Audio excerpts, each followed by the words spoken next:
नमस्कार, मैं भावेंद्र चक्रधारी Gyanjyoti online classes में आप सभी का स्वागत और अभिनंदन करता हूँ। आज हम पढ़ने जा रहे हैं पांचवी कक्षा के हिंदी विषय चैप्टर 15 का एक्सरसाइज है। चैप्टर 15 में जो है वो बसंती हवा का हम आज क्या करेंगे, उसका एक्सरसाइज जो बचा है उसको हम लोग करेंगे। ठीक है, तो यहाँ पर है मौखिक में कुछ है यहाँ पर प्रश्न। बसंती हवा ने स्वयं को बड़ी बावली क्यों कहा है? क्योंकि बसंती जो हवा है वो कभी खेतों में जाती थी, कभी खलिहानों में, खेत खलिहानों में जाकर के बहुत इधर उधर हिलती डुलती थी और अपने आप को बावली कहती थी। ठीक है, बसंती हवा ने अपनी किस हार की बात कही? यानी बसंती हवा जब एक बार कहां पर गई, बसंती हवा एक बार जब कलसी ये खेत खलिहान में जाते जाते एक बार कलसी को जब देखी तो वहां पर क्या हुआ कि इसको बहुत खूब हिलाया डुलाया, लेकिन वो नहीं हिली और नहीं डुली, यानी उसका जो नहीं गिरी पर ना कलसी, तो वो जो कलसी थी वो नहीं गिरी, इसलिए वो उससे क्या होगी, हार मान गई और हार करके वो उससे जो बसंती हवा थी वो उससे हार मान गई। किससे हार मान गई? कलसी से। ठीक है, उसके बाद में हम इसका जो लिखित उत्तर है, लिखित प्रश्न का उत्तर। ठीक है, लिखित प्रश्न है यहाँ पर सही उत्तर लगाएंगे।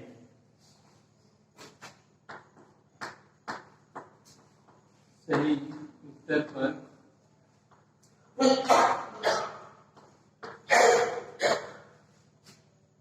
सही के निशान लगाएंगे। सही निशान मिलता है, निशान चिन्ह।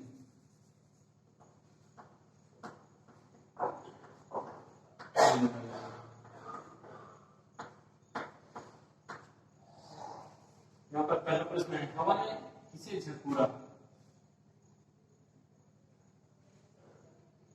कौन नंबर है? हवा ने किसे झकोरा? हवा जो था वो किसे झकोरा? तो यहाँ पर उत्तर में तीन ऑप्शन है, आम को, नील को, महुआ को। तो तीनों में से कौन सा होगा? आम को। यहाँ पर आम को लिखेंगे, आम को। हवा ने आम को झकोरा, यहाँ पर ऐसे टिक का चिन्ह लगाना है। उसके बाद में ख नंबर प्रश्न है, हवा ने किसे हिलाया डुलाया? हवा ने किसे हिलाया डुलाया?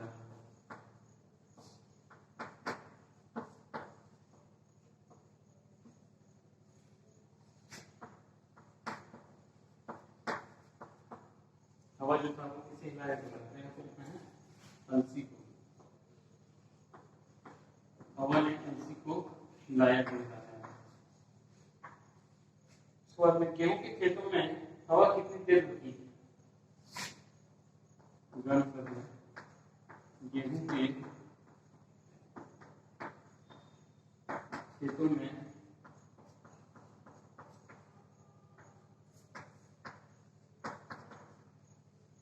हवा कितनी देर रुकी? हवा कितनी देर रुकी?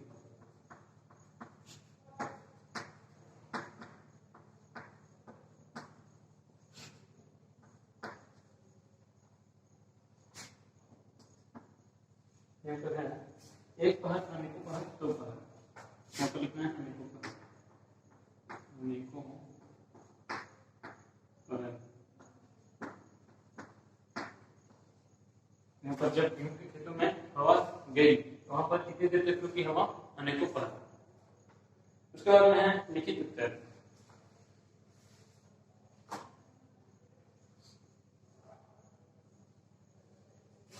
सेकंड नंबर करेंगे इसके बाद में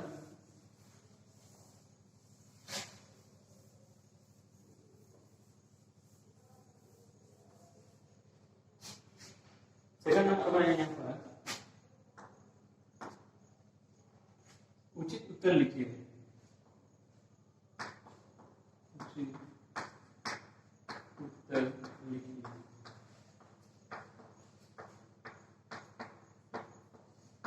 यहाँ पर सेकंड नंबर का पहला है तो प्रश्न है यहाँ पर, हवा ने स्वयं को अजब मुसाफिर क्यों कहा है? हवा ने स्वयं को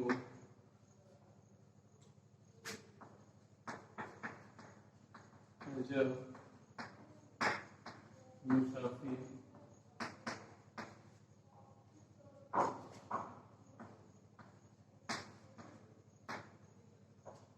क्यों कहा? क्यों कहा है? जो हवा है वो स्वयं अपने आप को अजब मुसाफिर क्यों कहा है? तो यहाँ पर उत्तर में है जिस मुसाफिर का कोई गंतव्य ना हो।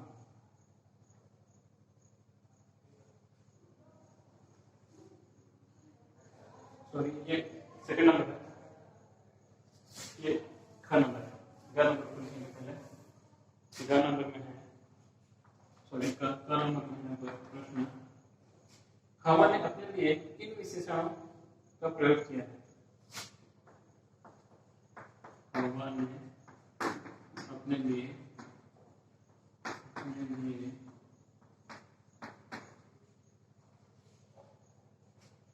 किन विशेषणों का प्रयोग किया है? तो यहाँ पर कितना है? बसंती, अनोखी,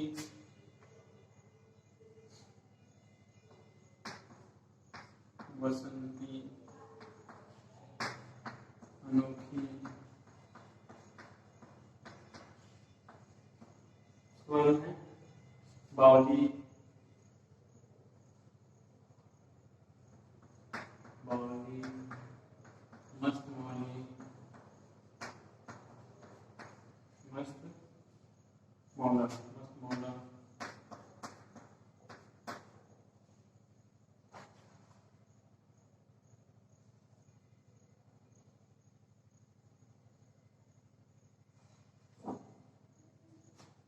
नीडर मुसाफिर, नीडर मुसाफिर,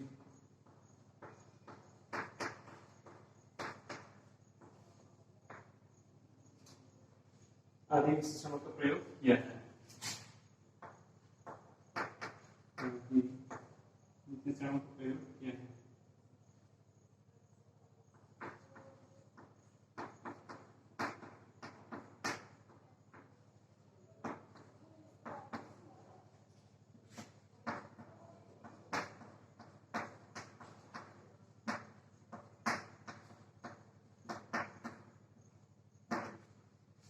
प्रश्न पहले एक बार फिर से समझा दे रहा हूं आप लोग को।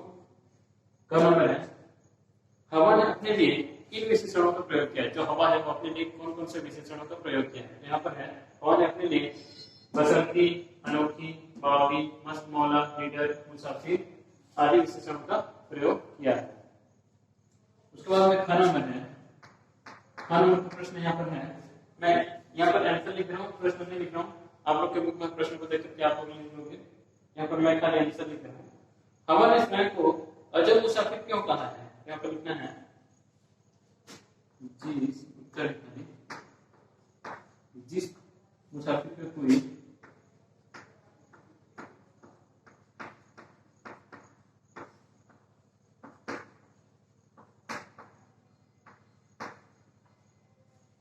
गंतव्य ना हो,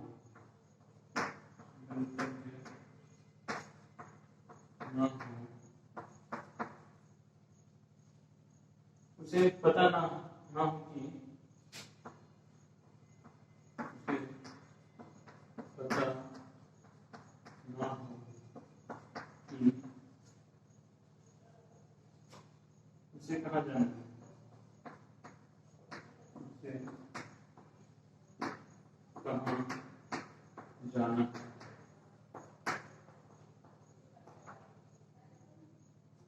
उसी तरह हवा ने अपने को उसी तरह हवा ने अपने को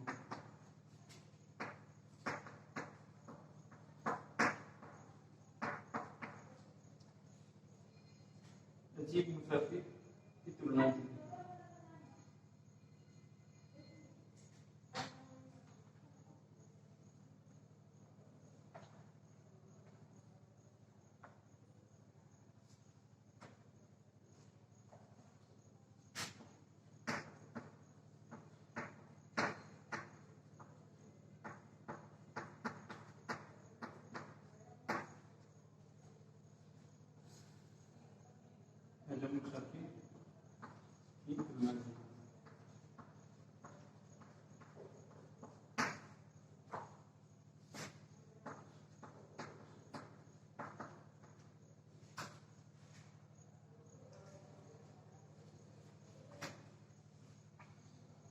खनन प्रश्न एक बार फिर से पढ़ रहा हूँ आपको सुनो अच्छे से।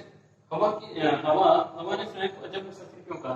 जो हवा थी वो अपने आप को अजब मुसाफिर क्यों कहा? तो यहाँ पर है जिस मुसाफिर का कोई गंतव्य ना हो, यानी हवा एक जगह रुक के नहीं रहती, एक जगह से दूसरी जगह फिर और दूसरी जगह आना जाना उसका चला रहता है कि नहीं? तो वो गंतव्य ना हो, उसे पता ना हो कि उसे कहाँ जाना है। तो हवा को पता नहीं रहता कि उसे कहाँ जाना है, कहाँ नहीं जाना है। वो हमेशा हर जगह विद्यमान है कि नहीं? तो हवा उसे कहाँ जाना है उसको पता नहीं रहता। उसी तरह हवा ने अपने को अजब मुसाफिर की तुलना दी है। उसके बाद में ग नंबर, हवा किस किस को झुलाती हुई चली? ग नंबर, हवा शहर, खेत, गांव, बस्ती, शहर, खेत, गांव, बस्ती,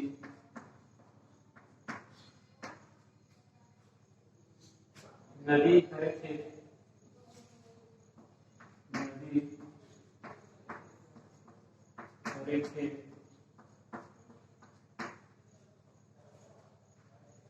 आदि को झुलाती हुई चली।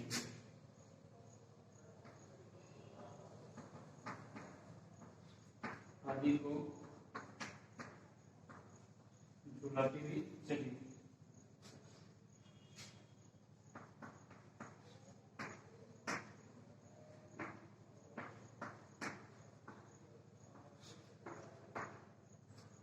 हवा ने किस किस को झुलाती हुई चली? शहर को, खेत को, गांव को, बस्ती को, गांव, बस्ती, गांव को भी, बस्ती को भी, नदी को, हरे खेत आदि को, सबको जितने भी दिए वो सबको झुलाती चली। उसके बाद में घन प्रश्न है। घन प्रश्न है, बसंती हवा ने सरसों को क्यों नहीं हिलाया डुलाया? उत्तर में लिखना है, हवा ने हाथ की दर से, हवा ने हाथ की दर से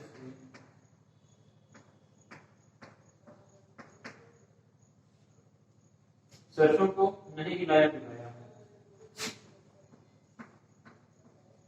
सरसों को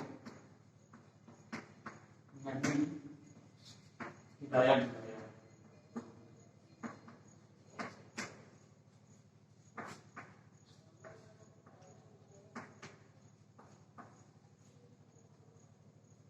क्योंकि पहले वहां ऐसी कोई गलत कभी सकी थी। क्योंकि वह पहले वहां ऐसी कोई पहले वह ऐसी कोई गलत कभी सकी थी।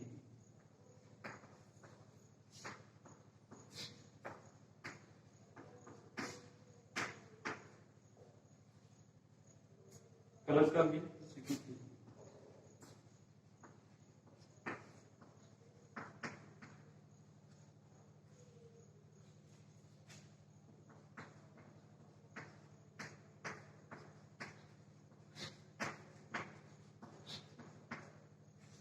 यहाँ पर का नंबर प्रश्न क्या है? बसंती हवा ने सरसों को क्यों नहीं हिलाया डुलाया? तो बसंती हवा जो थी वो सरसों को क्यों नहीं हिलाया डुलाया? यहाँ पर लिखा है, हवा ने हाथ के डर से, हवा ने हाथ के डर से सरसों को नहीं हिलाया डुलाया, यानी सरसों को वो जाने नहीं दे रहे हिलाया डुलाया, क्योंकि वो उससे डरती थी। हिलाया डुलाया क्योंकि पहले वहां अलसी कोई कलश कर भी सकी थी, यानी कलश तो अलसी जो थी उसको भी पहले हिलाया डुलाया, लेकिन वो नहीं गिरी, उसके हाथ से सरसों को भी नहीं हिलाई डुलाई। ठीक है, तो ये आप लोग का सेकंड नंबर खत्म हो गया। उसके बाद हम लोग थर्ड नंबर करेंगे। तो थर्ड नंबर यहाँ पर, कविता में कवि ने हवा का वर्णन मनुष्य के समान किया है, यानी जो कविता है उस कविता में हवा का वर्णन मनुष्य के समान किया है। हवा जो है उसकी वर्णन मनुष्य के समान में हुआ है, और इस बात के समर्थन में कविता की पंक्तियां चुनकर लिखे। तो इस बात के समर्थन में कविता की पंक्तियां यहाँ पर चुनकर लिखा हुआ है, जिधर चाहती हूँ उधर घूमती हूँ। तो इसी तरह से और यहाँ पर 3 वाक्य लिखने के लिए हमें बोला गया है। यहाँ पर थर्ड नंबर लिखना है,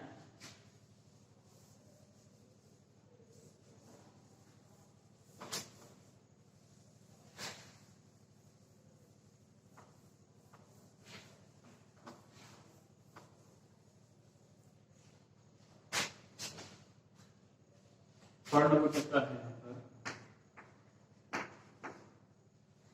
बड़ी बाजी है, बड़ी मस्त मोला।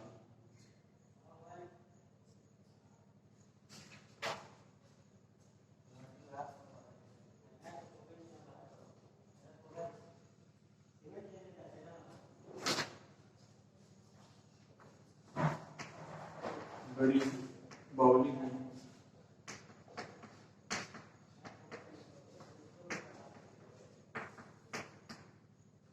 बड़ी मस्त मोला, बड़ी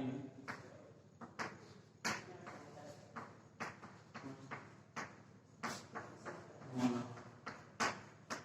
एक वाक्य से बड़ी बावली हूँ, बड़ी मस्त मोला। उसके बाद में छह नंबर के प्रश्न है।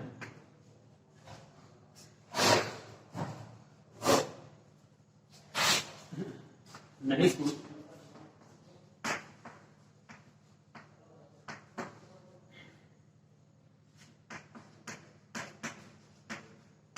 नहीं कुछ फिक्र है, बड़े ही निडर है, बड़ी ही निडर।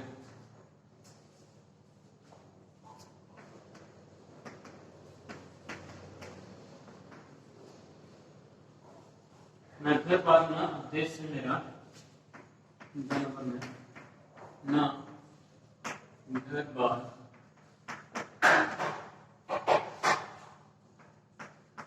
ना उद्देश्य मेरा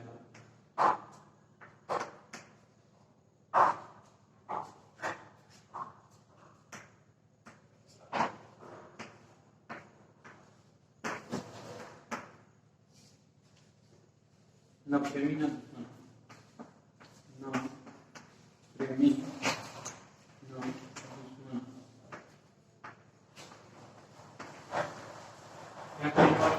कविता में कवि ने कहा, कविता में कवि ने कहा वर्णन मनुष्य के समान क्या है, यानी ये जो वर्णन है मनुष्य के समान हुआ है, जो कविता में वर्णन हुआ है वो मनुष्य के समान ही वर्णन हुआ है। इस बात के समर्थन में कविता की पंक्तियां चुनकर लिखे। इस बात के समर्थन में कविता की पंक्तियां चुनकर के हम यहाँ पर लिखे हैं। तो यहाँ पर लिखा हुआ है बड़ी बावली हूँ, बड़ी मस्त मौला। फिर यहाँ है नंबर में नहीं कुछ फिक्र है, बड़े ही लीडर है। उसको कुछ किसी का फिक्र नहीं है, वो बड़े ही क्या है, लीडर है। ना घर बार ना उद्देश्य मेरा, ना घर बार है, हवा का ना कोई घर बार है और ना ही कुछ उद्देश्य है, ना प्रेमी ना दुश्मन, ना उसके कोई प्रेमी है और उसके ना ही कोई दुश्मन है।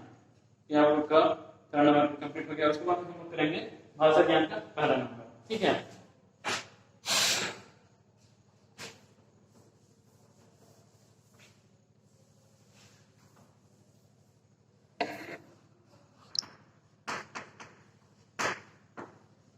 भाषा ज्ञान का पहला यहाँ पर कुछ है पाठ में प्रयुक्त इन शब्दों के तत्सम रूप पढ़िए। पाठ में यहाँ पर कुछ तत्सम रूप और तद्भव रूप दिया है, इसको पढ़ना है और जानना है। यहाँ पर तद्भव और यहाँ पर तत्सम है। ठीक है, आप लोग देख रहे हैं यहाँ पर तत्सम और तद्भव। यहाँ पर आम है, आम्र, खेत, क्षेत्र। उसके बाद में तद्भव है और यहाँ पर तत्सम है। यहाँ पर कान, कर्ण, गांव, ग्राम। यानी तद्भव में कान को क्या बोलते हैं, कर्ण बोलते हैं, और तद्भव में गांव को तद्भव में गांव बोलते हैं और तत्सम में क्या बोलते हैं, ग्राम बोलते हैं। उसके बाद में यहाँ पर संस्कृत के शब्द जो बिना किसी परिवर्तन के हिंदी में प्रयुक्त होते हैं उन्हें तत्सम शब्द कहा जाता है। तो तत्सम शब्द हम लोग किसे कह रहे हैं, जैसे कि यहाँ पर है संस्कृत के जो शब्द है, संस्कृत के शब्द जो बिना किसी परिवर्तन के, जो संस्कृत के शब्द रहते हैं बिना किसी परिवर्तन के हिंदी में प्रयुक्त होते हैं। यानी संस्कृत के जो शब्द रहते हैं वो बिना किसी को परिवर्तन किए वो हिंदी में प्रयुक्त होते हैं, उन्हें हम क्या कहते हैं, तत्सम कहते हैं। जैसे कि यहाँ पर है कर्ण, ग्राम, आम्र, क्षेत्र, इस तरह से। उसके बाद संस्कृत के वे शब्द जो अपना रूप बदल कर हिंदी में प्रयुक्त होते हैं। संस्कृत के वो शब्द होते हैं जो अपना रूप बदल करके हिंदी में प्रयुक्त होते हैं, उन्हें हम तद्भव शब्द कहते हैं। जैसे कि कान, गांव, आम, खेत, इसको हम क्या बोलते हैं, तद्भव शब्द कहते हैं। अब इन तत्सम शब्दों के तद्भव रूप पढ़िए। अब इन तत्सम शब्द के तद्भव रूप हमें पढ़ना है। आप लोग देख रहे हैं यहाँ पर तत्सम, तद्भव। सूर्य का क्या हुआ है, ये तत्सम है, इधर तत्सम, ये भी तत्सम है, ये तद्भव है और ये तद्भव है। तो तत्सम में कौन सा क्या है, देखो सूर्य को तत्सम में सूर्य हुआ, तो तद्भव में क्या हुआ, सूरज। फिर चंद्र, चांद, अग्नि तत्सम है, आग क्या है? तद्भव है। कर्म तत्सम है, काम क्या है? तद्भव। निद्रा तत्सम है, नींद तद्भव।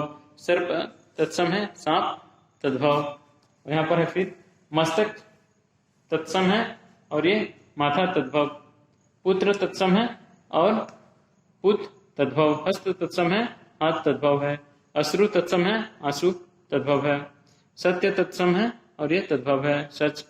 रात्रि, रात, मक्षिका, मक्खी, कृषक, किसान। इस तरह से तत्सम से तद्भव में परिवर्तन हुआ है। इसके बाद में यहाँ पर है रंगीन तिरछे शब्दों के स्थान पर तत्सम शब्दों का प्रयोग कीजिए। ठीक है, हम लोग भाषा ज्ञान का पहला नंबर यहाँ पर है। भाषा ज्ञान का पहला नंबर रंगीन तिरछे शब्दों के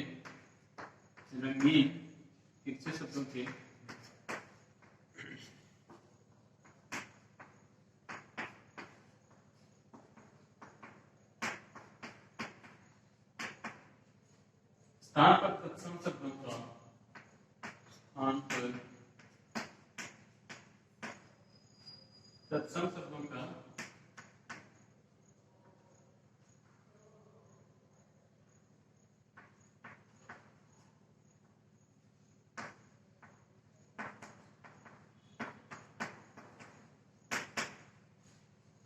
प्रयोग कीजिए।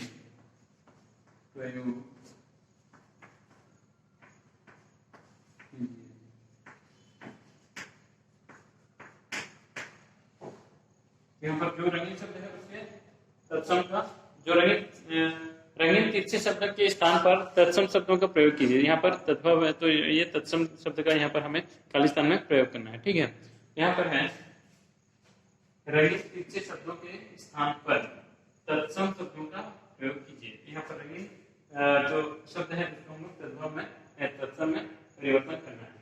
यहाँ पर लिखा है पहला नंबर में है वन के पहले नंबर में वीट के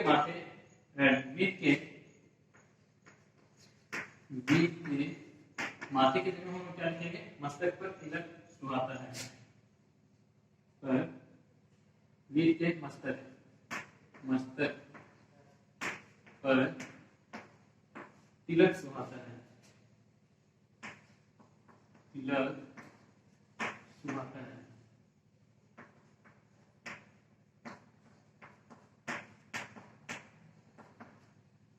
उसके बाद में सेकंड नंबर है अनुत्तीर्ण होने पर उसकी माँ उसकी आंखों से अनुत्तीर्ण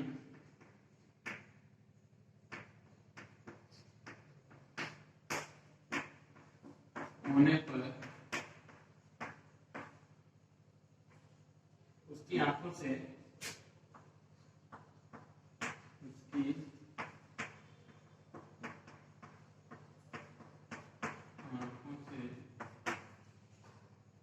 आंसू बहने लगे। तो आंसू की जगह हम लोग क्या लिखेंगे? अश्रु बहने लगे।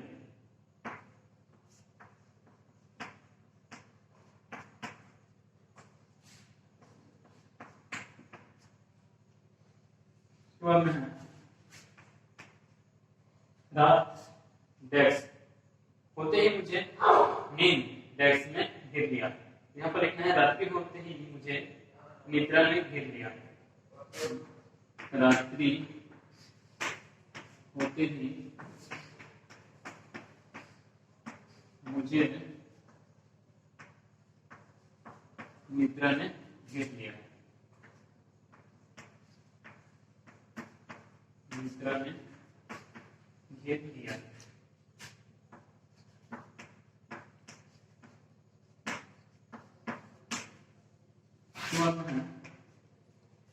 मैं सच डैश देता हूँ। मैं सच को जब हम क्या लिखेंगे? सत्य। मैं सत्य कहता हूँ।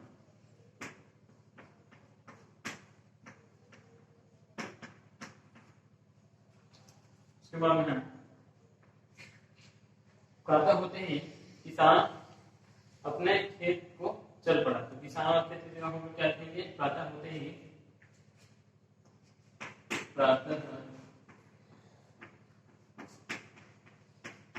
देखते ही कृषक अपने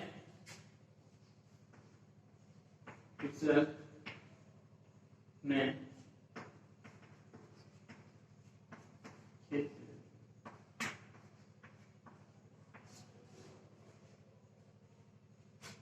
को चल पड़ा।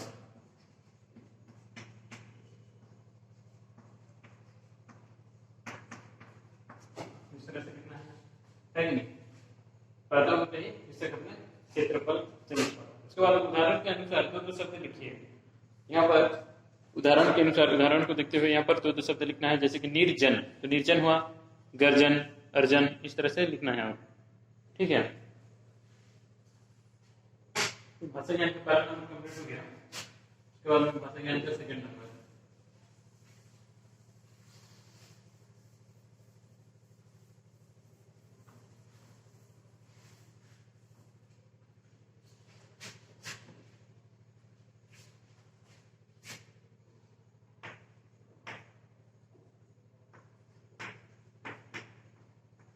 उदाहरण के अनुसार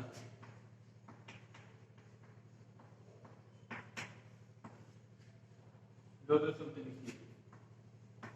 दो शब्द लिखिए।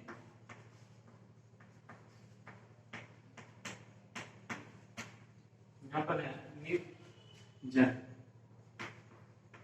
निर्जन,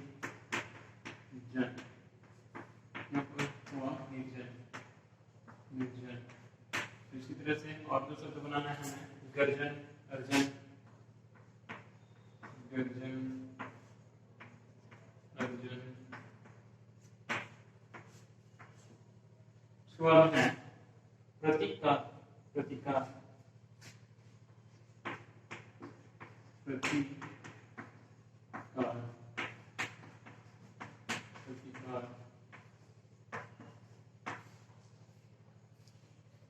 इसका क्या होगा? मूर्तिकार, और कहते हैं उपकार।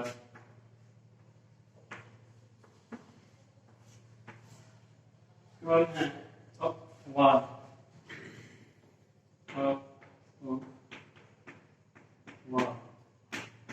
अपवाद।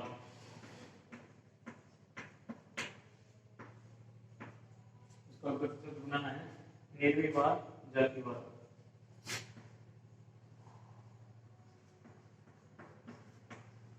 निर्विवाद और जातिवाद।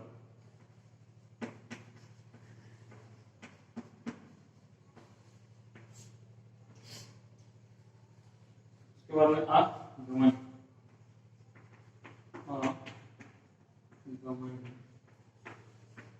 आगमन। इसी तरह इसका लिखना है निर्गमन, प्रत्यागमन।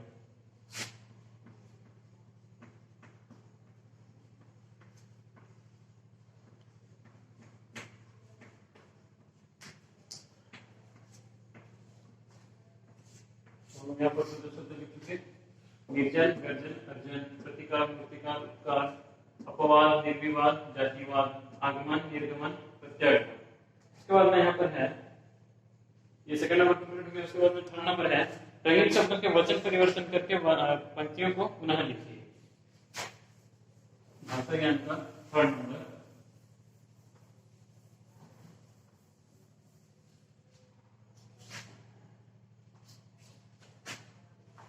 थर्ड नंबर है रंगीन शब्दों के वचन परिवर्तन करके पंक्तियों को पुनः लिखिए। रंगीन शब्दों के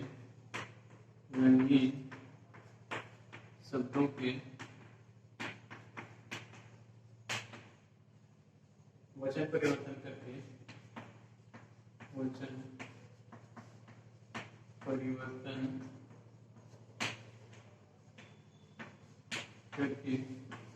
पुनः लिखिए।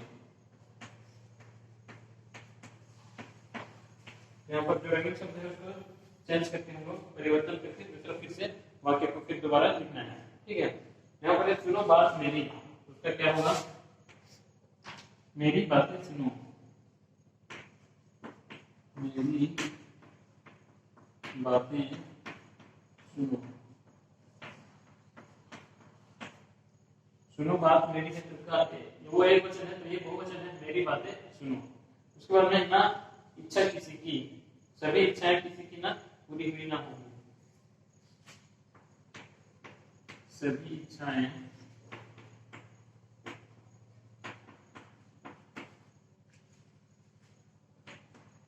किसी की ना पूरी हुई, किसी की ना पूरी हुई,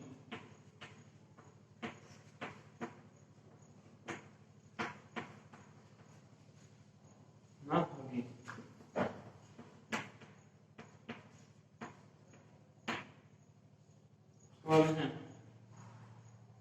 हर एक खेत में पहुंची, हर एक खेतों में पहुंची,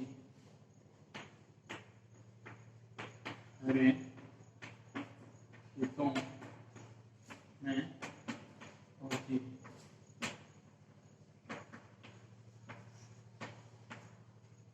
और नेक्स्ट और है गिरी पर ना कलसी, हवा तेज चलने पर भी कलसी की कलियां नहीं गिरी, हवा तेज चलने पर भी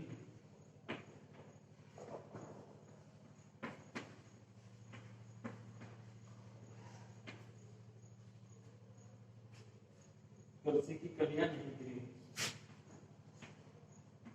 कलसी की कलियां नहीं गिरी।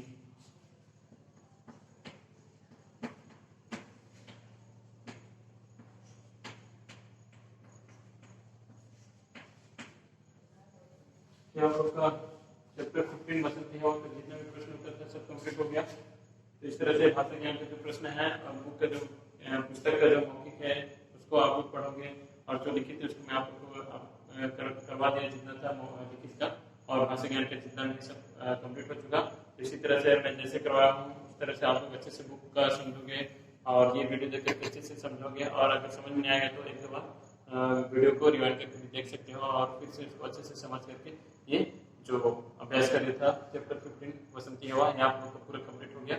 और इसी के साथ मैं विदा देता हूँ, आज के लिए इतने काफी, धन्यवाद।